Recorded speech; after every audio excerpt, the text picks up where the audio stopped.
এখনকার যা দিন সময় পড়েছে বাচ্চাদের হেলথ নিয়ে আমরা সবাই চিন্তিত। আর বাচ্চাদের খাওয়া দাওয়া স্পাইসি খাবার ছাড়া তো খেতেই চাই না। তো আমি এই লাড্ডুটা বানিয়ে দিয়েছিলাম। এই লাড্ডুটা বানিয়ে দিলে ওদের শরীরে কোনো রকম খামতিটা থাকবে না। তাহলে তোমরাই দেখে নাও কী কী ছিল এর মধ্যে। এর মধ্যে ছিল কাজু, কিশমিশ, খেজুর, চালমগজ, আখরোট, পেস্তা বাদাম, কাঠবাদাম, মাখনা, তালমিছরি, পোস্ত, সাদা তিল সমস্ত ছিল। আমরা তো মোটামুটি সকলেই জানি কিসের মধ্যে কি আছে, কোন ভিটামিন আছে না আছে, তো সেগুলোই মোটামুটি কাজে লাগিয়েছি। তাই দেখো সমস্তটা আমি ঘি দিয়ে কিন্তু ভালো করে ভেজে ভেজে একটা জায়গায় ঢেলে রাখলাম। আর মাখনাটা তালমিছরিটাও একটু মিক্সিতে ঘুরিয়ে নিলাম। ঘুরিয়ে নিয়ে দেখতে পাচ্ছ গুঁড়ো করে নিচে। এবার সমস্ত একসঙ্গে মেখে নিতে হবে। তার আগে খেজুরটাকে ভালো করে হাত দিয়ে চটকে বা মিক্সিতে ঘুরিয়ে নেবে, দিয়ে খেজুরটাও জাল করে নেবে।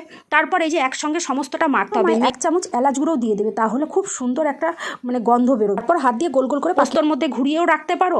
আবার উপরন্ত আমার মতন একটা চকলেটের বাক্স নিয়ে তার মধ্যে দিয়ে দিতে পারো। চকলেটটা প্রথমে আগে জাল করে তার দিয়ে দেবে, তারপরে এগুলোকে দিয়ে দেবে। ঠান্ডা হয়ে গেলে তখন বেরিয়ে যাবে। আর পারলে একটু ঘি বুলিয়ে দেবে, তাহলে কোনো সমস্যাই হবে না। তো এইভাবে তোমরাও বানিয়ে দিও। আর বাচ্চাদের টিফিনে যদি একটা করে দিয়ে দাও, তাহলে ওদের তো কোনো রকম সমস্যাই হবে না, কারণ টিফিনও ঘুরে আসবে না, এত টেস্টি খেতে হয়। আর ওদের শরীরে প্রোটিনটাও পেয়ে যাবে। তো তোমরাও এইভাবে বাচ্চাদের জন্য করতে পারো। আর ভালো লাগলে অবশ্যই আমাকে শেয়ার করতে ভুলো না।